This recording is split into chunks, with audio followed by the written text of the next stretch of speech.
Eto, bata pa ako, problema na. Ngayon, napakatanda ko na, problema pa rin natin yan. Ang alin? Overpriced taxi rate. Wala nang katapusan niyang taxi, ang gulo-gulo nyo talaga. Sa totoo lang. Meron kayong metro, nangongontrata kayo. Pasensya na po dun sa mga taxi drivers Pero kasi, kung hindi kayo sang-ayon doon sa metro nyo, bitawan nyo yung taxi ninyo, maggawa kayo ng sarili ninyong negosyo. Pero hanggat nasa batas yung metro na yan, sundin ninyo.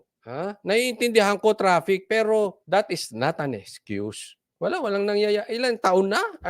Ilang taon na ako? 50 years na yung problema na yan. Authority ang mga insidente ng pananaga sa pamasahe ng ilang taxi driver sa Ninoy Aquino International Airport.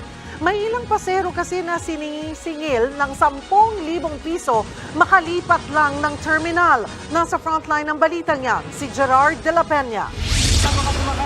Inabutan ng News 5 sa Ninoy Aquino International Airport ang balikbayan mula Saudi. Ito, tingnan nyo yung blue na yan, Kasi madalas po ako pagka galing sa ibang bansa. Yan po, tingnan ninyo. Yan po kasi may presyo na yan. Kung kayo galing sa airport, may presyo yan. Hindi kayo pwedeng tagain. Picturean nyo, pakita nyo yan sa mga Hindi ko naman nilalahat. May mga taxi drivers na mababait, pero meron talagang abusado. Si Lorely, pauwi siyang Pandibulacan. Pero dahil walang sundo, coupon taxi ang pinili niyang sakyan pauwi. At ang singil sa kanya, umabot ng 1,390 pesos. Yan, makatao pa yan. Bulacan, 1,300, okay lang yun. Makatao. Pero yung 10,000? At ako, ulitin ko, ang ayoko sa lahat, yung meron ng regulation, meron ng tinakdang batas, kokontratahin nyo pa. Itinan nyo, Saan kayo nakakita? Doon sa mga OFW o yung mga nakatira, yung mga immigrants na sa ibang bansa o anuman, kayo citizen na sa ibang bansa. Saan nyo na-experience yung papasok ka ng taxi, sasabihin mo muna kung saan ka pupunta, tapos magkano ba? Dapat yun, hindi ka na nagtatanong May metro nga Kultura lang sa Pilipinas na pagsakay mo, para hindi ka nakakahiya kasi pabababain ka ng taxi driver, pagsakay mo, sasabihin, bago ka sumakay, bubuksan mo yung pinto, sasabihin mo kung saan ka pupunta, tapos mag-usap kayo sa presyo. Only in the Philippines. Only the taxi drivers in the Philippines. Mahiya po kayo mga taxi drivers na gumagawa ng kontrata. Coach Oli, hindi mo naiintindihan, traffic kasi, traffic. Kaya nga meron namang, yung metro, pag traffic naman, tumatakbo yan Yung iba sa inyo talaga, huwag kayong magagalit. Abusado. Kaya nga ako, mas gusto ko pa, kahit na mas mahal, mag-grab na lang ako. Kung ano man, ako, I suggest, huwag kayong mag-taxi, mag-grab na lang kayo. Kasi kung ano yung presyo sa grab, yun na yun. Pagdating nung sundo nyo, pasok na lang kayo, hindi nyo na kailangan mag-usap, hindi yung nasa dahon kayo, traffic naman. Ang traffic. Ay, ang baha dyan, baha. Naku, saan tayo dadaan? Pati yung daan, problema mo. Sa grab, hindi mo problema yun. Bahala sila, basta nakapin doon kung saan ka pupunta, dalhin mo ako doon, eto presyo, tapos ang usapan. Pwede ka pagsakay mo, matulog ka sa taxi, hindi. Pag natulog ka, alam mo, di ba? Hindi ko sinisira ng taxi. Baka mamaya magulat ka sa metro pag natulog ka. Ang dami nyo pang reklamong matatanggap. Traffic. Kailan ba hindi traffic sa Pilipinas? Kung yung pasahero kaya, ang magreklamo, ang baho, may paa. Bulok. Nang ingay, kalampag.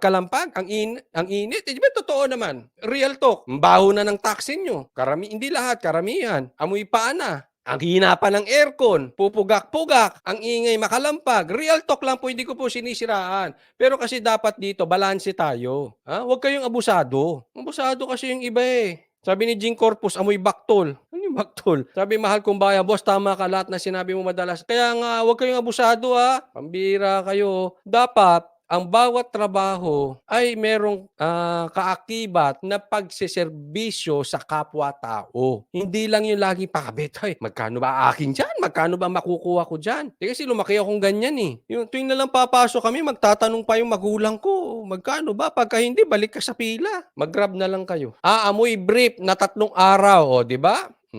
Real talk lang. Sabi ni Jing Corpus, ang hit. Sabi sa Japan daw, di pwede. Hindi, kahit 10, hindi pwede. Hindi ka pwede magsalita doon na magtatanong ka pa. May metro nga Tsaka doon sa ibang bansa may camera Ito kailangan natin. Dapat may camera. Swak naman sa pamasahe. Hindi ko po inasahan na akala ko kasi papatak siya ng 2,500, 2,000. Okay lang. Sapat lang po. Buti sana kung lahat ng taxi driver tapat maningil. Nitong weekend, nag-viral ang isang Pinoy netizen at ang foreigner niyang kasintahan na kinailangan mag-taxi mula Terminal 3 papuntang Terminal 4. Ikaw, mamang driver, kapal ng mukha mo, naningil ka ng 10,000 dahil may puti, dahil may foreigner. Kayo, yung mga ayaw ko to sa mga to. Basta, paano tayo re-respetuhin sa labas? Pagka foreigner, nakakita kayo ng foreigner, sisingilin nyo 10,000? Saan mapunta niyan? Sa Japan? Kayo taxi driver, mga matuto na kasi kayo. Lahat po ng bagay ngayon nasa internet na. Mas maganda through internet nyo gawin lahat ng transaksyon. Kasi doon naka-fix. Wala nang usap-usap, wala nang kontra-kontrata. Nakalagay doon, magkano babayaran nyo para matigil na yung mga taxi-taxi na yan. So, sa Taiwan po, hindi sila natanggap ng tip. Pati sa Japan, hindi eh. Alam ko, hindi rin sila mahilig dyan sa tip. Wala kasing shuttle bus noong mga oras na yon, pero ang singil sa kanila ng driver, 10,000 piso. Ako, Pinakitaan pa raw sila ng rate card ng taxi driver. Nakiusap daw sila sa driver na ibaba sa 5,000 piso ang singil. Pumayag naman daw ang driver. Iniimbestigahan na ng Manila International Airport Authority ang insidente. Nakipag-ugnayan na rin yung ating airport police. puro naman kasi ugnayan. Hindi po ako galit sa inyo, madam, ha? 50 years na kayo nakakipag-ugnayan. Hindi siya. Hindi kasi ako bata pa, sabi ko ilang taon na ako, 50 years old. Hindi naman, siguro mga 50, siguro sumasakay na kami ng taxi, mga 5 years old. Ay, ilang taon na ako hanggang ngayon, ganyan pa rin. Di 45 years. Sa ating mga terminal managers, no, because dahil peak season, no, we really want to protect our passengers from itong mga very enterprising people na who prey on them. Pati ang LTFRB, iimbestigahan na rin daw ang nangyari. Sa ngayon, payo ng MIAA sa mga biyahero, sumakay sa mga lehitimong pampublikong sasakyan na dumadaan sa airport at hindi sa mga taxi na nangongontrata ng pasahe. Dito sa NAIA may nakapaskil na rate card na aprobado ng LTFRB para sa pasahe sa coupon taxis para sa iba't ibang destinasyon dito sa Metro Manila at mga probinsya sa Luzon mula Cagayan hanggang Camarines Sur. Sa nakita natin dito, ang pinakamahal ay sa probinsya ng Cagayan kung saan lalampas ng 18,000 pesos ang pasahe, partikular na sa bayan ng Alacapan at Ballesteros.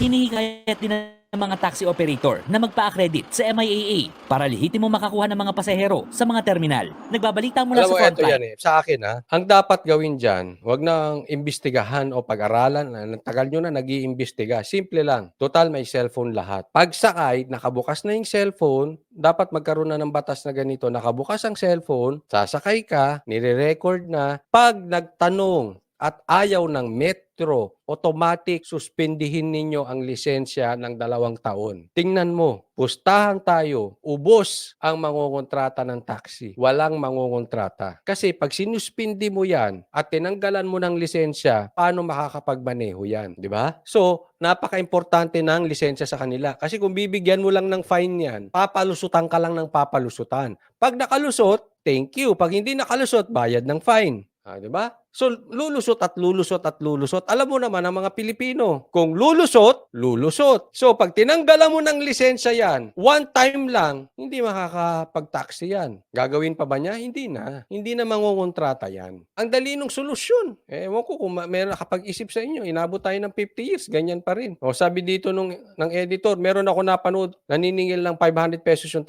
tricycle driver, samantalang bago sumakay yung vlogger na foreigner, 550 pesos lang. Ano ba yung tricycle niyan? Aircon? Meron bang popcorn sa loob? Di ba ganyan yung sa mga sinihan ngayon, may libre ng popcorn at soft drinks pagka nasa lounge ka. 500 pesos, pambihirang tricycle yan, no? Dami talaga mga Pilipinong abusado.